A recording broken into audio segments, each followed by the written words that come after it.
परम सत्कायो गुरु प्यारी सात संगत जी राधा स्वामी जी। सात संगत जी, आज बाबा जी ने डेरे में सत्संग फरमाया जी। आज सत्संग के आखिर में बाबा जी ने एक शब्द सारी संगत से भी बुलवाया जी। संगत ने इतनी जोर से उस शब्द को बोला कि बाबा जी की संगत की आवाज़ से भी ज़्यादा तेज थी जी।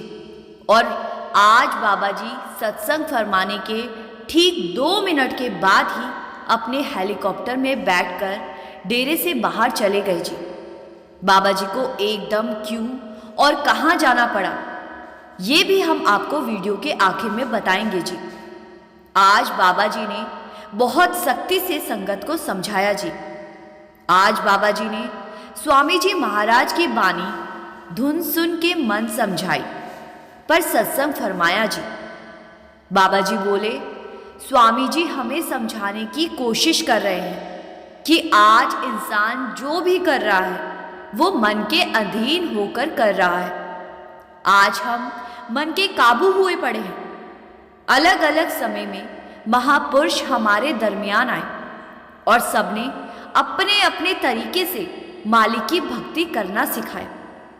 हमें समझाने बाहर मुखी साधनों का सहारा लिया, लेकिन हम बाहर मुखी होकर ही रह गए। कभी अपने अंदर जाकर अपने मन को समझाने की कोशिश नहीं की। अगर मन को काबू ना किया तो जैसे यहां आए थे वैसे ही खाली के खाली वापस जाना पड़ेगा जी। बाबा जी बोले, मन जीते जग जीत। आज इंसान मन के पीछे लगकर हर काम कर रहा है, चाहे अच्छे काम हो या बुरे काम। इंसान सब कुछ अपने मन के बहकावे में आकर ही कर रहा है। बाबा जी ने कहा, हजूर जी कहा करते थे कि मन अगर काबू में है तो इससे बड़ा कोई दोस्त नहीं, और अगर मन काबू में नहीं है तो इससे बड़ा दुश्मन भी कोई नहीं है। फिर कभी कभी हम सोचते हैं कहीं मन तो दो तो नहीं, एक अच्छी तरफ लेकर जाता है और दूसरा बुरी तरफ। बाबा जी ने कबीर साहब की बानी के जरिए समझाया जी। कबीर मन तो एक है, भावे जहां लगाए, भावे गुरु की भक्ति कर, भावे विष कमाए। मन तो एक ही है। मन हमें दोनों तरफ खींचता है, क्योंकि आज हम मन के अधीन हुए पड़े। बाबा जी ने आगे फरमाया, आज हमारा मन दुनिया की लज्जतों में इतना गुम हो गया है कि अपनी असल अवस्था को भूल बैठा है। बाबा जी ने कहा, ए मन तू ज्योत स्वरूप है, अपना मूल पहचान। बाबा जी ने कहा, आज हमारे मन की जो अवस्था है, क्या असल में मन ऐसा था? जन्मों के कर्मों की मैल ने हमारे मन को गंदा कर दिया है। बाबा जी ने कहा, जन्म जन्म की इस मन को मैल लागी, काला होया स्याह। मन पर जन्मों की मैल से मन काला स्याह हो गया है। बाबा जी ने उदाहरण के साथ समझाया, जब हमें कोई कहता है कि आपके बर्तन साफ नहीं है, तो हम बर्तन को रगड़ रगड़ कर साफ करने लगते हैं और एक दिन बर्तन अपनी चमक यानी कि असल अवस्था को वापस पा लेता है जी। मन पर चढ़ी जन्मों की इस मैल को भी हमें रगड़ रगड़ कर साफ करने की जरूरत है। इसके लिए हमें हर रोज भजन सिमरन करने की जरूरत है। खुद को शब्द के साथ जोड़ने की जरूरत है। जब हमारी सूरत शब्द के साथ जुड़ने लगेगी तो जन्मों के कर्मों की मैल धीरे धीरे उतरने लगेगी जी, और मन अपनी चमक यानी कि अपनी असल अवस्था को वापस पा लेगा जी। बाबा जी ने ललारी का उदाहरण देते हुए भी फरमाया जी। कपड़े पर दाग लग जाए तो हम कपड़े को धोबी के पास लेकर जाते हैं। धोबी कपड़े को रगड़ रगड़ कर दाग उतारने की कोशिश करता है।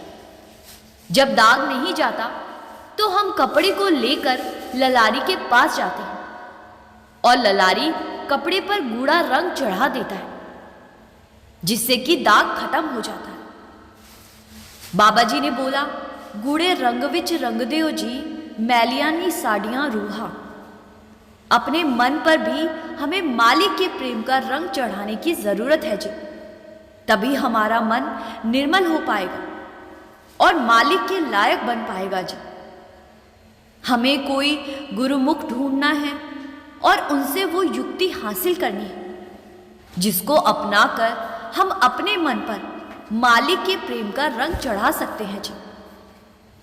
बाबा जी ने उदाहरण के साथ समझाया, सामने मिठाई पड़ी हो और जब तक हम उसको नहीं खाएंगे तब तक हम नहीं बता सकते कि वो मिठाई कितनी मीठी है।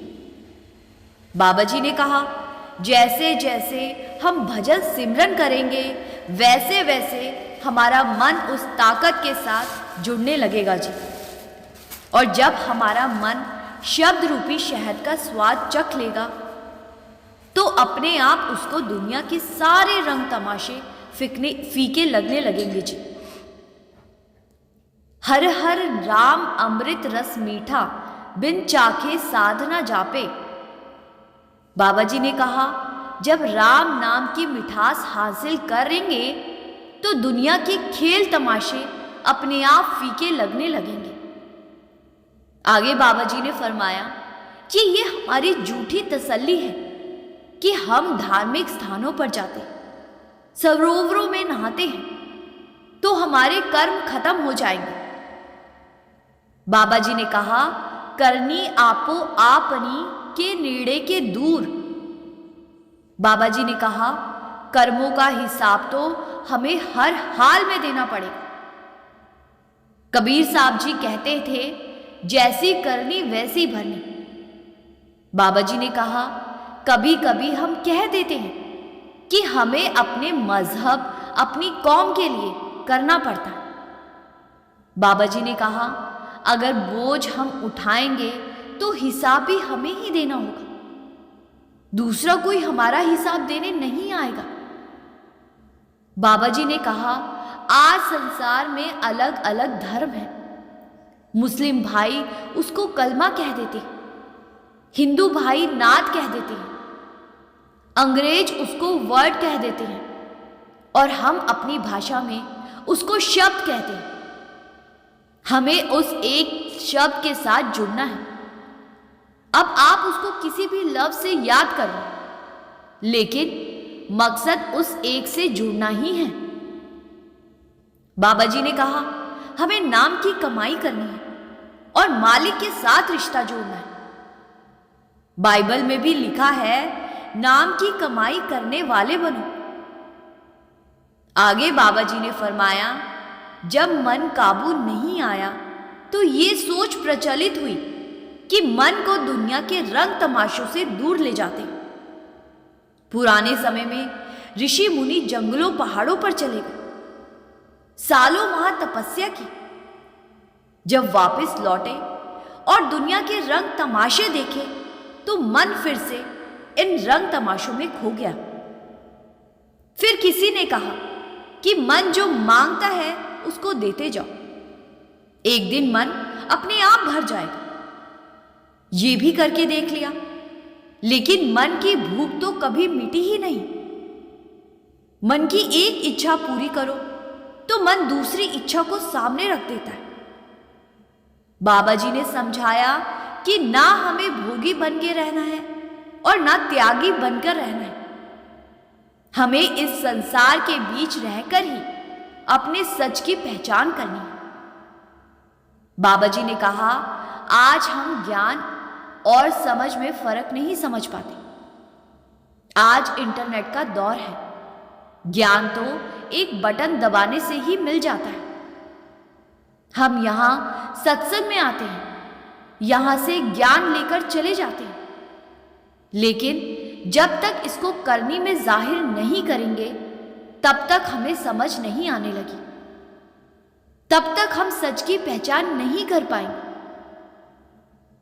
आगे बाबा जी ने रावण का उदाहरण देते हुए फरमाया, जी रावण के 10 सिर थे और सबसे ज्यादा ज्ञान था, लेकिन मन को काबू नहीं कर पाया।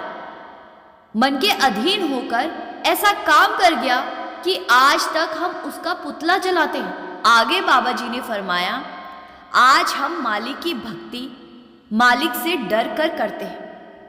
हम डरते हैं कि भक्ति ना की तो हमारा कारोबार नहीं चलेगा, या फिर हमें मालिक से कुछ चाहिए होता है तो हम भक्ति करते हैं। बाबा जी ने कहा, मालिक से हमारा प्रेम का रिश्ता है। जब हम मालिक से प्रेम करेंगे तो ही हम असल भक्ति कर पाएंगे।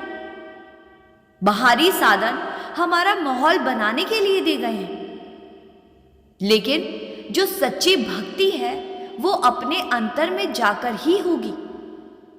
हमें शरीरों की भक्ति नहीं करनी। कभी किसी संत महात्मा ने कहा कि शरीरों की भक्ति से हमें मुक्ति मिल जाएगी। बाबा जी ने कहा, जो संतों की तालीम है उस पर हमने कभी ध्यान नहीं दिया और संतों के शरीर की भक्ति करने लगते हैं। आज जो सामने बैठा है हम उसी के आगे माथे टेकने लगते हैं। बाबा जी ने कहा, अगर गुरु के सामने हैं तो आप जी ने ये शब्द क्यों उचारा, गुरु मुझे अपना रूप दिखाओ। क्या गुरु कोई शरीर है? बाबा जी ने कहा, गुरु शब्द है। शब्द गुरु सूरत धुन चेला।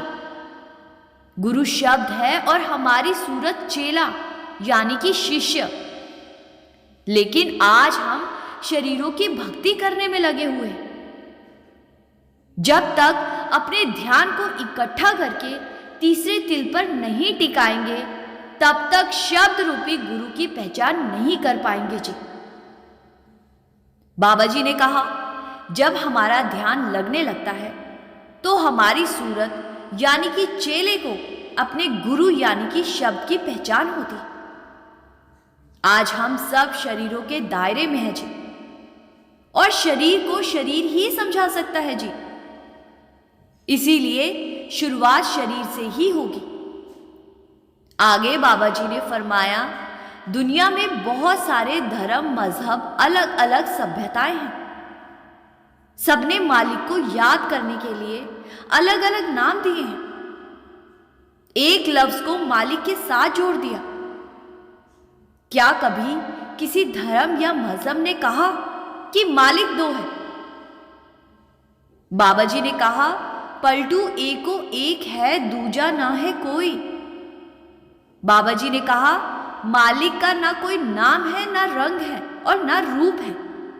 इंसान जब से आया है बांट ही रहा है। अपने स्वार्थ के लिए हमने उस मालिक को भी बांट लिया। जिसको कोई बांट नहीं सकता था, हमने अपना दायरा छोटा कर लिया है। आगे बाबा जी ने दर्शनों के ऊपर फरमाया जी। बाबा जी ने कहा, आज हम आपस में कह लेते हैं कि आज तो गुरु के बड़े अच्छे दर्शन हो गए। हम अपने मन को झूठी तसल्ली दे रहे हैं जी। जिसे आज हम दर्शन मानकर बैठे हैं वो सिर्फ देखना कहलाता है। दर्शन तो एक अवस्था है जी, जहां पर हम अपने अंतर की आंखों से टकटकी लगाकर बस देखते ही चले जाते हैं जी। गुरु की गाड़ी या गुरु के शरीरों के पीछे दौड़कर देखने को सिर्फ देखना कहते हैं, दर्शन नहीं कहते। आगे बाबा जी ने मंदिर के बारे में फरमाते हुए कहा जी, मंदिर का मतलब होता है मन के अंदर। बाबा जी ने कहा, सब किछ घर में बाहर नाही, बाहर ढूंढे सो परम भुलाई। बाबा जी ने समझाया, सब कुछ हमारे अंदर है और हम उस चीज को बाहर ढूंढने में लगे हुए हैं जी। धार्मिक स्थानों पर जाकर नाक रगड़ रहे हैं, नदियों सरोवरों में नहा रहे हैं, जंगलों पहाड़ों में जाकर मालिक की तलाश कर रहे हैं। बाबा जी ने उदाहरण के साथ समझाया जी, अगर कोई चीज घर के अंदर गुम हो जाए और हम उसे बाहर जाकर ढूंढने लगे तो क्या वो चीज हमें कभी मिल पाएगी? बाबा जी ने समझाया, पुराने समय में जब परिवार बड़े हुआ करते थे तो एक कमरे को मालिक की भक्ति के लिए इस्तेमाल किया जाता था। जिसको भी ध्यान लगाना है वो उस कमरे में जाकर बैठ जाता था और धीरे धीरे उस कमरे को नाम मंदिर दे दिया गया। और आगे चलकर इंसान उस जगह पर ध्यान को लगाने की बजाय वहां जाकर सीधे माथे टेकने लगा और मालिक को खोजने लगा। मालिक तो पहले से ही हमारे अंदर है। अज्ञानता के अंधेरे के कारण हम भटक रहे हैं, अपने अंदर उस मालिक की पहचान नहीं कर पा रहे। बाबा जी ने बुल्ले शाह का उदाहरण दिया, लख बार जे करे इबादत कदे न बने नमाजी, जे कर प्यार न होसी पल्ले रब न होसी राजी। बाबा जी ने कहा, माथे टेकने से कभी किसी को मालिक नहीं मिला है और ना मिलेगा जी। मालिक को सिर्फ एक ही जगह ढूंढा जा सकता है और वो है हमारा अंतर, अपने अंदर। बाइबल में भी बयान है, we are the temple of God. आगे बाबा जी ने फरमाया, आत्मा भी अंदर है और परमात्मा भी अंदर है जी, लेकिन हम अंधेरे में ठोकरें खा रहे हैं, मालिक की पहचान नहीं कर पा रहे। बाबा जी ने कहा, एको संगत एको गृह वसते, मिल बात न कर दे भाई। सब कुछ हमारे अंदर है जी, लेकिन हम बाहर भटक रहे हैं। जब हम किसी गुरुमुख की शरण में जाते हैं तो गुरुमुख हमें अज्ञानता के अंधेरे से प्रकाश की ओर जाने का मार्ग बताते हैं जी।